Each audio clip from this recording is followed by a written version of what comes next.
everyone, and welcome back to AIADA's Auto Talk. I'm your host, Rachel Soleimani. Just a reminder that anyone that is registered for today's program will be receiving a copy by early next week. Joining us today, we have our good friend, Cox Automotive Senior Economist Charlie Chesbrough. We last had Charlie on to close out 2025, and since then, a lot has happened. Almost too much. But Charlie, I'm going to let you have the floor and take it away. All right. Well, thank you, Rachel. Yeah, a lot certainly has happened, and we're going to be talking about that today. And that's why I've titled my presentation Automotive Outlook Surging Uncertainty, because that's certainly where we are today. And a couple of topics I want to talk about today, and that's starting with the automotive and economic outlook. And really, the big question is well, the outlook is going to be contingent on how long this Iran war lasts. And it's really one of these things where if it's just going to be a flash in the pan, just a few weeks, as we've already been going through, then it might not be too disruptive. But the longer this thing drags on, the more implications it's going to have for the U.S. economy and for the vehicle market. And I'm going to talk about that in just a little bit, kind of reviewing some of the old oil crises that we've been through before. And then I want to talk a bit about some of the market trends we're seeing out there in sales.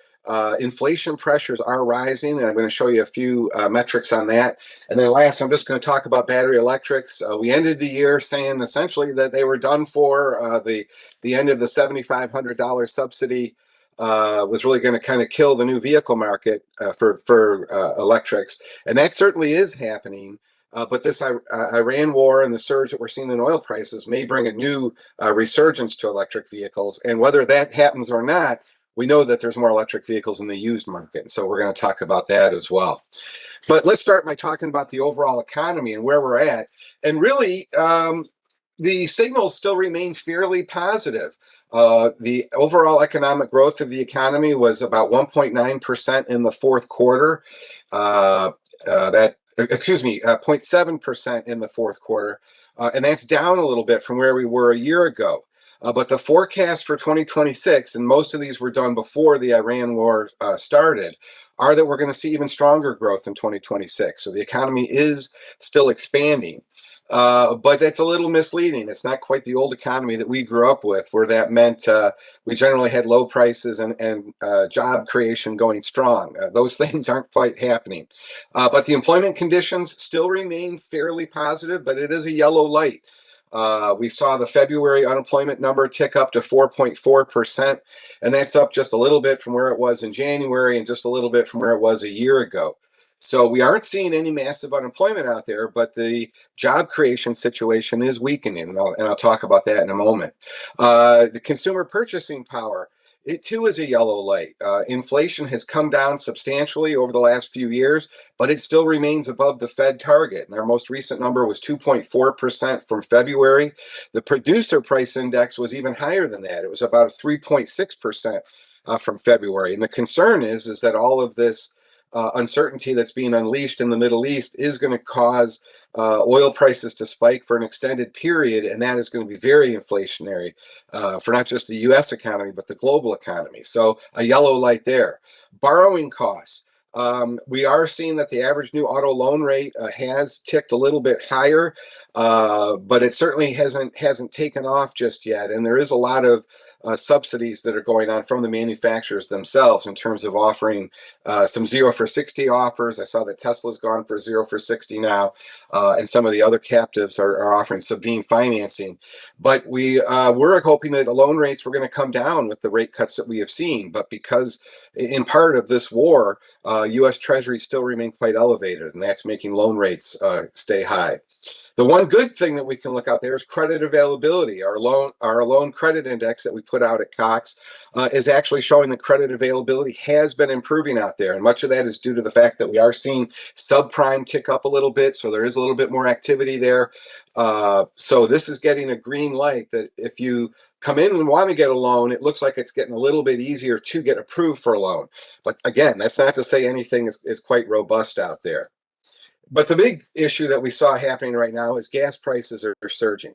And this is a chart that's showing really about 25, 26 years worth of gasoline prices. And you can see that we've had elevated prices before, but really nothing hits the American psyche in the U.S. economy quite like gasoline prices. For most Americans, it's a cost that they cannot avoid. They have to pay this price. They have to fill up the car. They have to get to work. There really aren't public transportation options for most Americans. And so they can't escape this higher price. And we saw that we had a massive run up in gasoline prices during the early COVID recovery period, where prices rose $3.23 a gallon, and they really peaked out at about $5 a gallon across the country in June of 2022.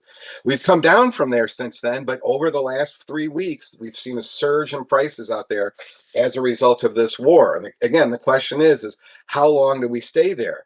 I would argue that these gasoline prices had a huge impact on the 2024 election. That we saw prices were up 40% higher in under Biden-Harris than they were under Trump 1, and I think that certainly was a contributing factor as to why things turned out. So this is really important politically, not just economically. And we look at consumer sentiment. This is from the University of Michigan that's showing about 50 years worth of data here.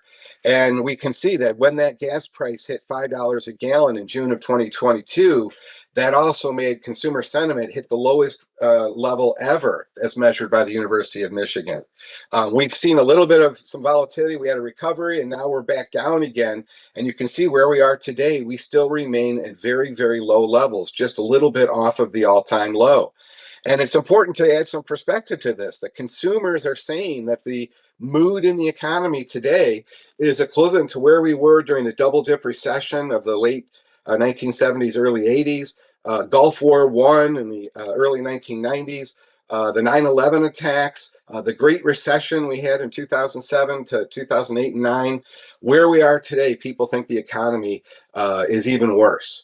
And these are recessionary levels. And the danger is that for consumers who think things aren't great out there, they conserve, they pull back on spending. They don't want to take out a $40,000 or $50,000 car loan to buy a vehicle.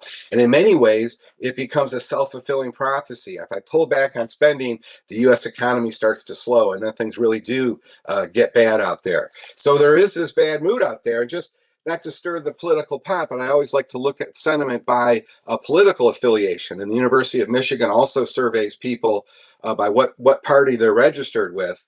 And you can see that where we are today, we're really still a very divided country, that red state folks are actually still remain quite optimistic, although they are far below where they were sort of in the pre-COVID level of February 2020. But they still remain far more enthusiastic about the economy than independents in purple, and certainly more than the blue state folks in blue there. And so this is important because it may influence who's actually coming out to buy a vehicle today. You would think that folks who are a little more optimistic on the economy are a little bit more comfortable on taking that big car loan. So we may see that those who are out there shopping today may have a little bit more of a right lean than a left lean. Because they have a very different perspective on whether the economic glass is half full or half empty. But it's really not anything different. We've seen this before. And if you look back at previous times in history when we've had elections, almost overnight, people change their perspective on whether the glass is half full or half empty. And so we've had this before. But certainly the danger for the country and I think for the president himself is if the red state folks start heading down themselves, then we really are going to see that people are going to pull back across the entire economy. And then I am quite concerned that we may slip into a recession. So it's not just consumers out there that are a little bit pessimistic. We're also seeing from dealers as well. This is our dealer sentiment index. We interview each quarter hundreds of dealers across the country to get their perspective on where the market is today. And you can see that we have on here overall in dark blue, but franchise dealers in light blue, and then independent dealers in orange, that everybody's far below the 50 mark, which is really sort of the threshold of being optimistic or pessimistic or thinking the market is strong or weak. But the most recent data point in the first quarter of this year did have a mild uptick. So it does suggest that although folks are leaning on the pessimistic side, they still remain pretty close to thinking that things aren't so bad out there. And that's not surprising because we are heading into the spring selling season. And almost always, once we get through the February and January doldrums, March does generally see much more activity. And so that's part of the reason I think we are seeing a bit of an uptick out there. But the other thing we asked them is, what are the factors that are holding back your business? And one of the things that we saw out there is that the dealers were saying that interest rates are less of an issue out there. And I think they're probably pointing to many of the interest rate cuts that we've seen from the Fed. We've had two over the last year, that's easing the cost burden, I think, for some of their customers out there. The other thing we saw, though, in the last quarter was that weather really ticked up there as being a major problem. Went from 7% holding back business in Q4, and it ticked up to 32%. And that's not surprising. When we took this survey just a few weeks ago, that was right after we had some really bad winter storms across the southeast and the central plain states, and that really held back a lot of vehicle sales for, I think, a full week there at the end of January. So that certainly is something that will go away here as we go forward. But much of this survey was taken before the Iran war really got going, and so we're not really capturing the effects of that in this survey. But certainly, I think we're going to start to see much more of that here in the second quarter survey if this war continues to last here and be as turbulent as it is. So just to refresh everybody's memory, why is everybody so concerned about yet another oil price spike? I realize that I'm kind of an old dog these days. I'm 60, and a lot of folks out there may not remember the first oil crisis. I certainly do. I was very young. I was around 7 or 8 when the first oil crisis happened, and this was in October of 1973. And that's really what got the whole issue going of why the United States was so concerned about the Middle East and Middle East oil. And what happened was that we had the Yom Kippur War, where Egypt and Syria declared war on Israel. And Israel was able to fight them back and able to take the Golan Heights and much of some large chunks of territory from Egypt. And in response to this, OPEC, the Organization of Petroleum Exporting Countries, much of the Middle Eastern countries and Venezuela banded together to cause an embargo against many Western countries, including the United States, for supporting Israel. And so there, in a matter of weeks, we saw oil price in this country shoot up 300%. And it was a shock across the country. Many people could not get gasoline. There was long lines out the door to try and even get gasoline in the country. And it really sent shockwaves. People were very, very concerned about how vulnerable the U.S. economy was. Immediately, the Dow Jones, you can see, fell dramatically in value, almost cut in half. We saw inflation rise very quickly from 7% to topping out over 12% before coming back down. The unemployment rate spiked from rising from 5% close to 9%. And we saw the vehicle market fall from about a 15 million market down to an 11 million market before starting a recovery. And it really started the longest recession we ever had. And of course, in the backdrop of all of this, we had a government in chaos where President Nixon and Vice President Andrew had resigned. Watergate was dominating Washington, and the Vietnam War was in the 8th year. So as crazy as we think the times are today, we kind of had been through something much worse before. And the U.S. economy went on to have 50 years of fantastic economic growth. But the point is that this was sort of what started it all. And I think we have to remember that the U.S. is quite vulnerable, but we're not quite in the same situation that we were before, because back in 1973, we were an oil importer, but now we're an oil exporter. So in many ways, the high oil price can actually be a positive for U.S. economic growth. However, for U.S. consumers, unless you're owning ExxonMobil stock, for most consumers out there, it's going to be a net negative because you're going to have to pay a lot more at the pump. But this is a chart that's looking at West Texas crude oil price monthly dollars per barrel. And I've highlighted in red at the bottom all the periods that we've had recession. And it's interesting to note that we've had about 7 recessions in the U.S. economy back to the mid-1970s, and 4 of them can probably be attributed to rising oil prices. And besides the first one I just showed you, the 1973 Yom Kippur War, after that we had the Iranian Revolution, where oil prices rose from below 20 to up to $40 a barrel. That sent the U.S. into recession. We had the early 1990s when Kuwait was invaded by Iraq. That also led to a mild recession. So we've had periods where there's been a huge spike in oil prices, and the U.S. economy has slipped into recession as a result because many consumers just can't get away from that higher price, and so they have to pull away from spending in other parts of the economy, and that generally leads to some sort of a downturn. So where we are today, I put an arrow there. Well, we've just had another big spike. And so the big question is does this lead to yet another recession for the U.S. economy? And it's hard to say just yet. I think we can safely say that yes, if we're looking at $100 a barrel going forward from here, I think that certainly would be very recessionary.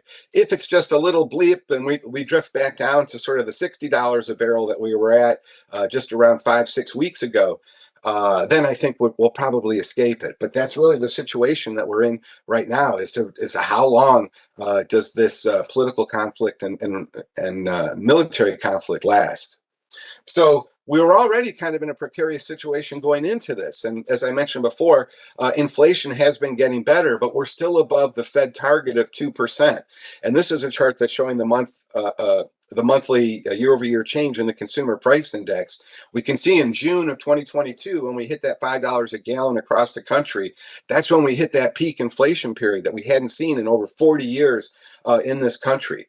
The Fed started raising interest rates, and they have successfully brought down inflation substantially. But as I said, we're still well above the Fed target, and there's many indicators to suggest that the pressures are pushing us north of that, not south towards it. And so the feeling now is that we were expecting probably one, maybe two interest rate cuts this year, but that's all changed in the wake of this Iran conflict. The mood now is much more subdued, that they're not expecting. In fact, I think it's the latest is we're only expecting zero or maybe one cut by the end of the year at this point, because there's so much concern about inflation heating up again.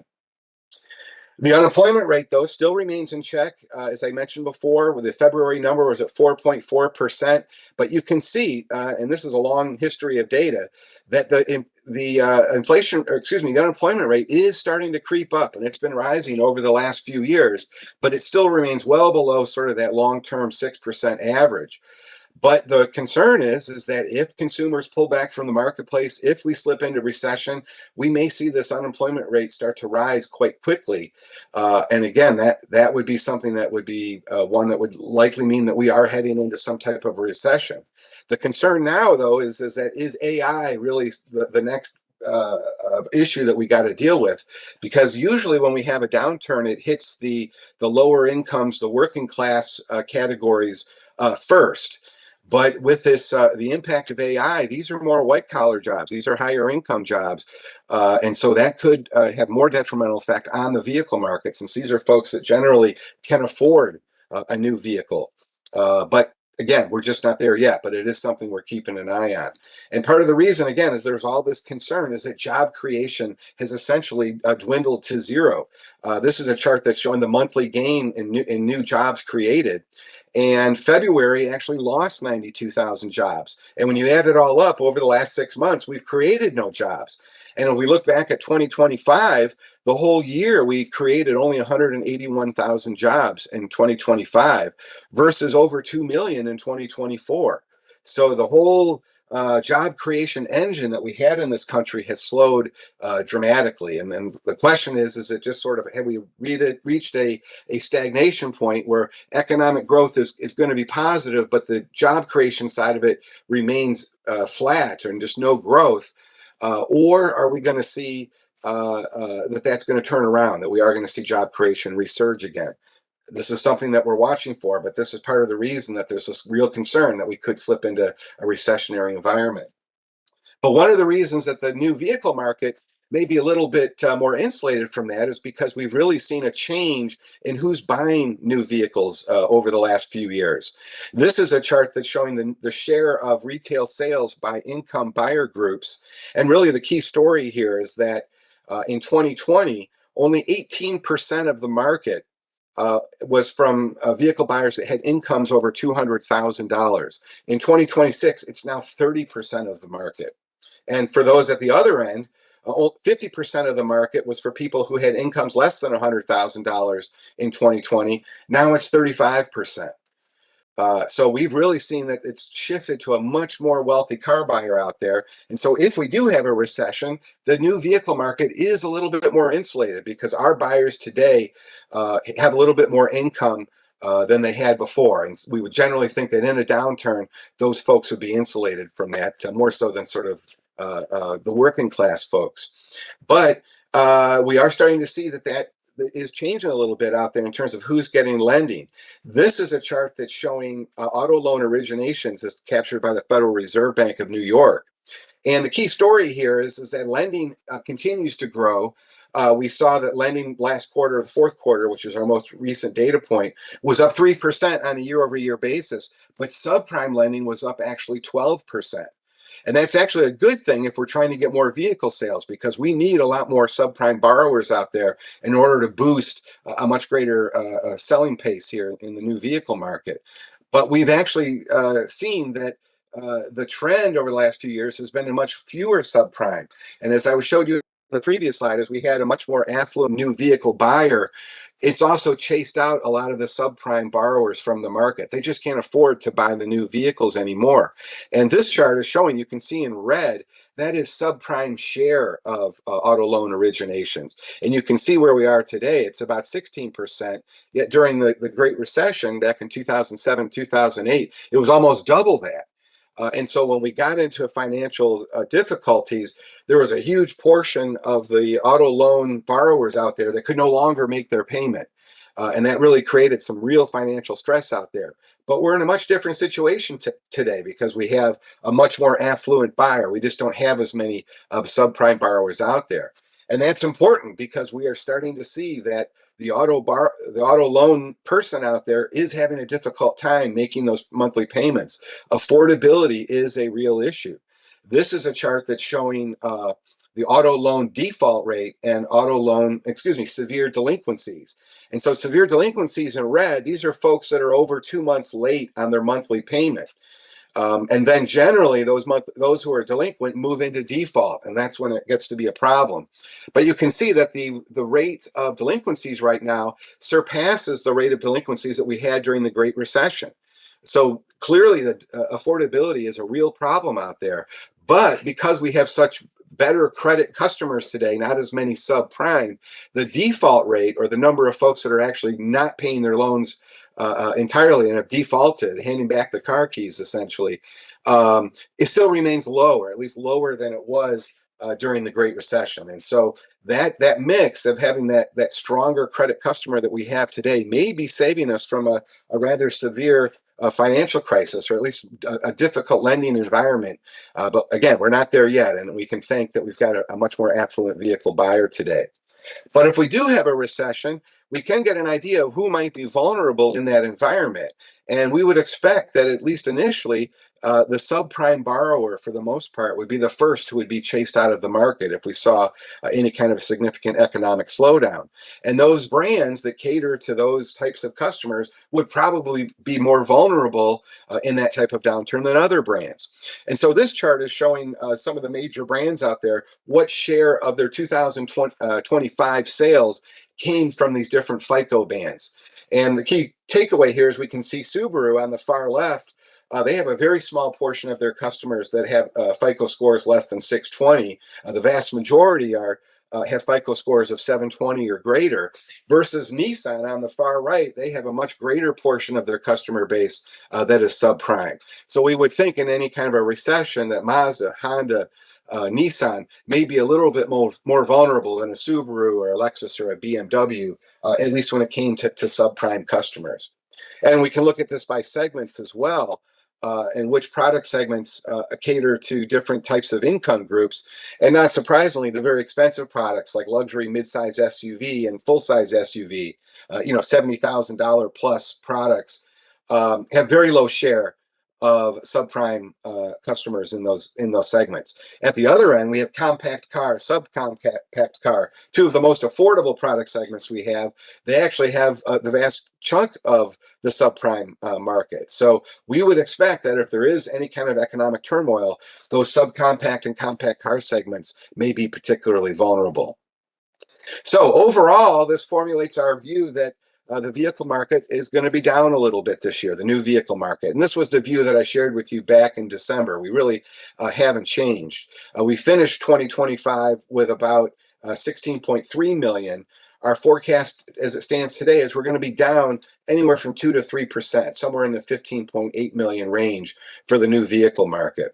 And it's kind of helpful to look at sales last year and how they progressed versus sales this year. And this chart I'm showing here shows the monthly light vehicle sales SAR, and that's the monthly selling pace. And we can see that last year in light blue, sales kind of started off as they normally do, but then in March and April, they ballooned. We had a surge come to the marketplace as President Trump announced the new tariffs. And a lot of people ran out to buy vehicles because they were concerned about potential rising prices. And so we saw sales elevate. Then they fell back down in May and June. Then they accelerated again throughout Q3 of last summer, July, August, September. That's when the president passed the big, beautiful bill in July, and they announced that they were eliminating the $7,500 battery electric tax credit. A lot of buyers rushed out to market to get those EVs before that $7,500 went away. And so we saw a surge market. But then as soon as that ended at the end of September and those tax credits expired, the sales pace fell back down again. And that's where we are today. That slower sales pace that we had in the fourth quarter is continuing into the first quarter this year. And we're expecting that January, March, and April are going to combine finish the quarter at about a 15.5 million SAR. And that's down about 6% of the SAR that we had a year ago. And we're expecting the used market to be down a little bit as well. It was up about 3% last year. We just think that the buying conditions and the less activity from new is going to trim those sales a little bit this year, and we'll be down about 1% on the used side. So what are some of the market trends we're seeing out there? Well, as I said, the inflation pressures do appear to be rising, and that means it's going to be difficult to see sales growth this year. That's part of the reason we remain a little bit pessimistic. But I think one of the things we all talk about monthly payments, but that's only part of the story. This is a chart that's looking at vehicle affordability and the cost of ownership and the other costs that consumers have to deal with when they're buying a vehicle. And what it's showing is that the consumer price index, the 5-year average, and that's that dotted line, has been about 4.8% increase a year over the last 5 years. That's about where parts and equipment have come in. That's that light blue line. So that's more the do-it-yourselfers, changing their own oil filter, or those types of activities. Those prices have pretty much held in line with the consumer price index. But when we look at maintenance and repair or insurance costs, auto insurance, we can see that they've risen at a much faster rate. Auto insurance averaging 12% a year price increases over the last 5 years. So when we talk about affordability, the monthly payment that the manufacturer or your car dealer is making you pay is only part of the inflation that they're dealing with. Just the cost of ownership itself is putting a lot of pressure on vehicle buyers out there. And of course, the industry itself is putting pressure on there. This is a chart that's looking at the new vehicle market by its MSRP price range. And really the key story here, just as we saw that the market is moving to an more affluent buyer, well, the industry itself is creating products that cater to a more affluent buyer. And the latest data we have that of the MSRPs out there in 2012, 54% of what sold out there had an MSRP below $30,000. So far in 2026, only 8% of what is selling out there has less than an MSRP of $30,000. And where's all that volume moving? Well, we now have the greater than $50,000 shares, now 49% of the market. So part of this affordability issue is self-created. The industry is moving to much higher price categories and is basically leaving the below $30,000 market to the used market. The industry is really not that interested in more affordable new vehicles. They are moving to higher price points, and that's just the reality of where we are today. And so we're starting to see some signs of this affordability issue impacting the types of products that consumers are buying out there in the market. It's early in the year. We've only got a couple of months worth of data, but just looking at some of the year over year changes by product segments, some interesting trends are emerging. Overall, sales were down about 1% the first 2 months of the year. But looking at where the year over year changes, compact car, compact SUV, subcompact SUV, these are some of the most affordable product segments that we have in the marketplace, and yet they're down on a year over year basis. You would think if everyone's seeking affordability, compact cars and compact SUVs would be rising. But again, we may be seeing that these segments that cater to a heavy subprime customer base may be just losing customers entirely. But we're also seeing some of the most expensive segments: luxury midsize SUV, full size trucks, $70,000 plus vehicles. Those are down as well. So even the affluent segments aren't doing that well in the market so far this year. What is seeing big increases? Midsize car, midsize truck, midsize SUV. Mid is in. And luxury compact SUV, which is the more affordable luxury segment. And so it does suggest that the more affluent are starting to tailor their tastes a little bit to the more practical. Their people are monthly payment shopping, and they may have wanted the full size product, but they're going to opt for the mid size because it has a better monthly payment. And as I said, and the compacts may be losing customers altogether because of the rising uncertainty out there and this affordability issue that we're dealing with. When we look at the different brands, it's a little hard to gauge exactly winners and losers so far because we are early in the year. But there are a couple of interesting trends that are emerging. One, Subaru is down quite a bit at the start of the year. We're seeing that their sales are down substantially. They lead all manufacturers with negative year-over-year growth, and I think it's an issue for them that we're seeing that some of their competitors, like Toyota, like Honda, like Nissan, are all seeing sales growth. And I think one of the issues Subaru is dealing with is that they've been late to the powertrain game. They've been late to getting an EV, late to getting any sort of a hybrid. And those are the hybrids in particular are really what's selling right now. And I think they're suffering as a result. We look at the other end, we can see that Ram, which had been sort of a kick to the ground here much of last year, is finally seeing some positive sales growth, as is Jeep. And so I think the story that we're seeing early emerging right now is that Stellantis is looking at a much better 2026 than they had in 2025. And I think a lot of that is going to be due to the fact they got some new products coming to the market. They got a new Ram truck, as well as the new Jeep Cherokee is going to be coming out in full force. And I think that's going to change their prospects here in 2026. So we look at the supply situation out there, is even though sales are down a little bit on a year-over-year basis, supply still remains quite tight. This is some data from vAuto, and we see on the left, this is what is available supply, or what is on dealer lots or in transit across the country.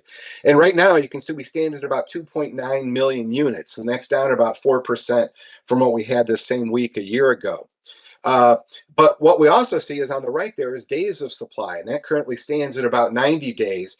And we normally see the days of supply peak here sort of in January and February as sales pace slows after the Christmas season rush. And this year is no different. But the question is, where do we go from here? And last year, we can see that the days of supply tightened substantially, and that was in the wake of that March and April sales surge that we had last year that really cleared out dealer lots. And we spent much of last summer with very, very lean inventory. That seems unlikely this year. It's hard to see any kind of a massive sales surge that would clean out folks' inventory. But clearly, we're looking at a situation where inventory is going to be available, but we're not in a situation just yet where there's so much of it out there that we're looking at significant discounting. But as I said, I don't think we're expecting any kind of the tightening that we had a year ago. So the other issue we look at is incentives, and generally we know that the manufacturers like to adjust incentives when the inventory is starting to rise too much. They increase the money on the hood to try and move that metal. Well, where we stand today, it's at about 6.9% is the average incentive relative to the transaction price. That's, as you can see, it's trending down from where we were about a year ago, but clearly it's still remaining relatively elevated compared to the seller's market that we had back in the summer of 2022. And that was really kind of the dream scenario for the car dealers and manufacturers out there, where inventory was very, very lean. There was little negotiation to be had. There was no need to do any kind of incentive. Well, we're not in that situation today, but we had expected that in the wake of these tariffs that we might see the manufacturers pull back on incentives, that one of the ways that they might recoup some of the losses that they were facing with tariffs was to pull back on some of the discounting so that they had better margins on these products. But as we can see, that's not happening. And so we've been wondering, well, what happened to the tariffs? Where is that price impact? And really, there's been a lot of factors that have kept pricing from really rising dramatically as a result of these tariffs. But that's starting to change, and I think we're going to find that the pressures are going to mount much more greatly here in 2026 than they did last year. And part of that is that there's really not much pre-tariff supply anymore. Over 90% of the inventory out there was all made post-tariff. So we know that they were built with a much higher cost structure. And we are seeing that the manufacturers themselves are starting to change where their sourcing is from. And we're seeing a couple percentage point uptick in the amount of U.S. Sourced sales out there in order to keep their exposure to these tariffs at a minimum. We also see destination fees rising. That's part of the way that manufacturers are recouping those tariff losses, is increasing destination fees. And the other thing we're seeing is shrinkflation. This is kind of a difficult one to quantify, but we are seeing that some manufacturers have been taking out some of the options that were packaged with some of the pricing last year. They're taking away the heated seats or the adaptive cruise control and making you have to pay extra or get the next level up of a vehicle in order to get those options. And that's just one of the ways that they can keep the MSRP unchanged, but you're not getting as much for your money. And of course, and some of it is margin is just compressed across the industry. OEMs, suppliers, the retailers, everybody's got a little bit less profit now as those tariffs eat away at those margins. But we think that in 2026, it's going to be much more difficult for businesses to incorporate those costs into their own operations, and those costs are going to have to get passed along to the consumers. And it may be starting to happen already. This is looking at the average transaction price as we capture from our Kelley Blue Book data. And on the left, we can see the most recent average transaction price in February, $49,353. That's up 3.4% from where it was last year. And that's really the key story here, is on the right. This is the year-over-year change in new vehicle prices. And throughout the 2010s to 20s, we averaged about a 3% rise in vehicle prices each year. That's what that dotted line is there on the left. But when we had the COVID crisis and we had the seller's market where inventories were really lean, prices moved at a much quicker level. We saw prices rise, as well as the Tesla Model Y gobbling up 4% market share out of nowhere. All of this led to a surge in the average monthly transaction price.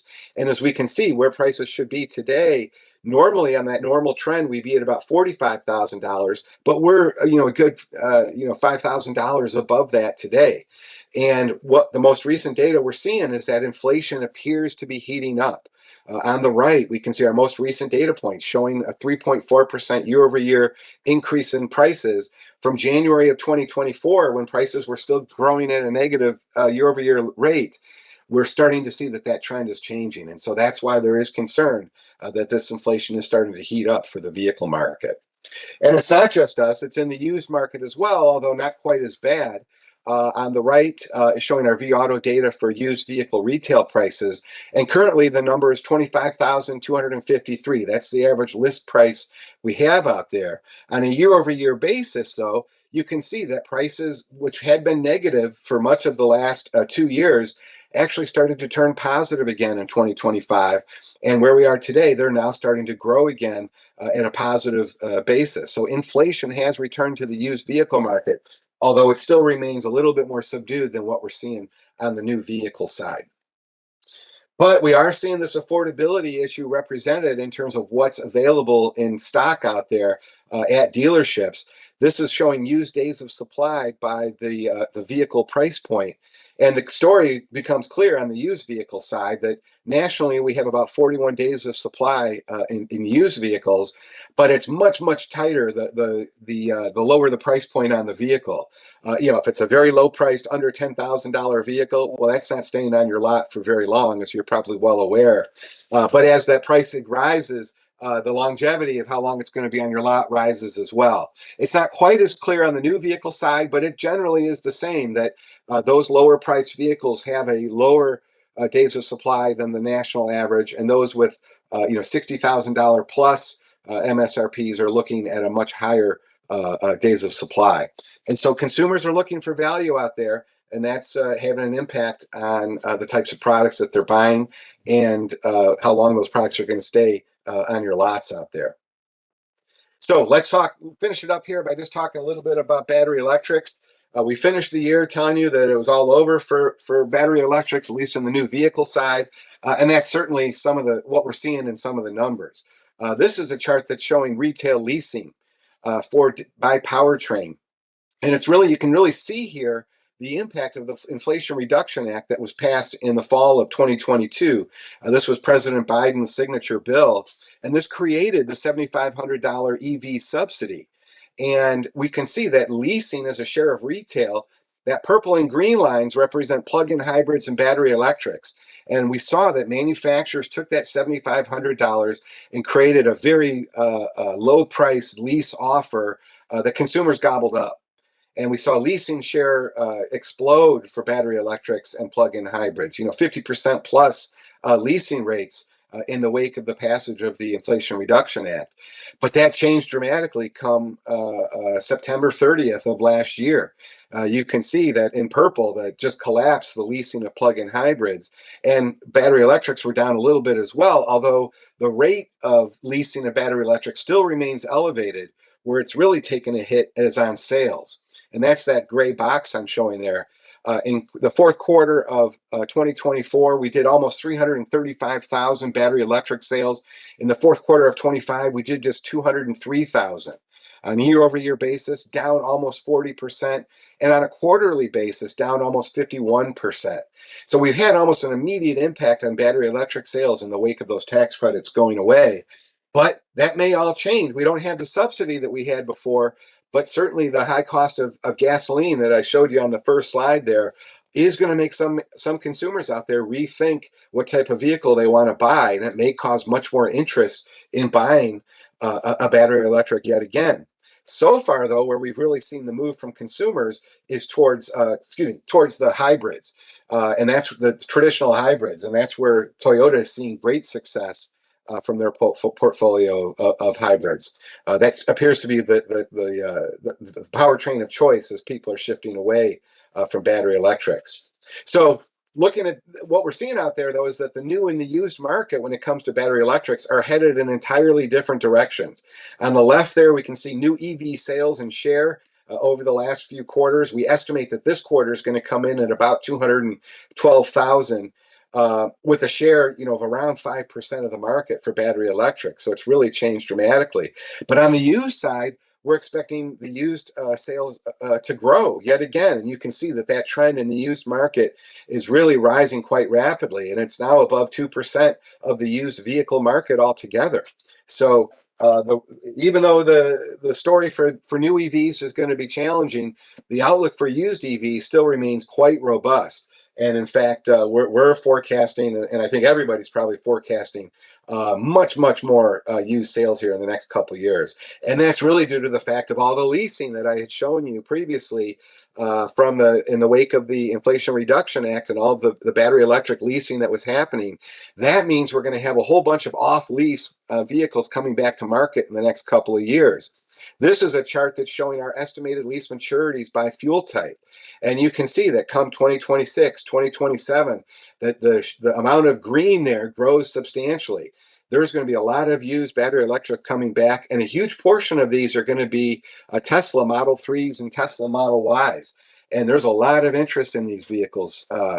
And I think in the wake of the Iran war, we're going to see a lot more interest in these vehicles, because they do provide a relatively low-cost entrance into the battery electric world for many consumers out there that may be a little more reluctant to spend $50,000 or $60,000 on an untested powertrain, at least untested by them. But I do see this as a real threat for Tesla into the future. Come 2027, 2028, they're going to have a lot of competition out there of their own used products to their new Model 3s and new Model Ys. When you have competition like that, selling at 50% of the price, I think it's going to be very challenging for Tesla to sell their new products, particularly when they haven't really had any kind of a refresh or any significant design a change to either of those products. And so they're getting a little bit long in the tooth. And I think it's going to be a real challenge for them if they don't start stepping up their game a little bit on the design. So overall, the outlook still remains, cautiously optimistic, but we do see the market being down just a little bit this year. But do keep an eye on how long this Iran war lasts, because it really could have a much different forecast here come June or come September if we're still seeing oil prices at this level, because there's really not many ways for our industrial side of our economy to escape these higher costs, and those higher costs that they'd be facing just to even move goods around the country, as well as manufacturing costs. They've got to pass those costs on to consumers, and that means we'd all be facing higher prices. So those are my comments. If you're looking for additional research or analysis that Cox Automotive does, I'd urge you to visit these sites that we have, where we post all kinds of analysis and insights every day. And of course, we'll be sharing this presentation with everyone here. Rachel will send that out here later today or tomorrow. So please ping me if you have any questions, and let's keep our fingers crossed that things don't last too long here in the Middle East. Thank you very much. Charlie, thanks so much for coming on today. I know you're a busy guy, and this economic environment, I'm sure, keeps you even busier. So we always appreciate having you on. We look forward to having you on in June, and hopefully we'll have another strong update, maybe an uptick or some positive feedback. So we'll see. For those on the line, you'll all be receiving a copy of this presentation and recording by early next week. To learn more about AIADA, visit aiada.org. Thanks for joining us, and have a great day.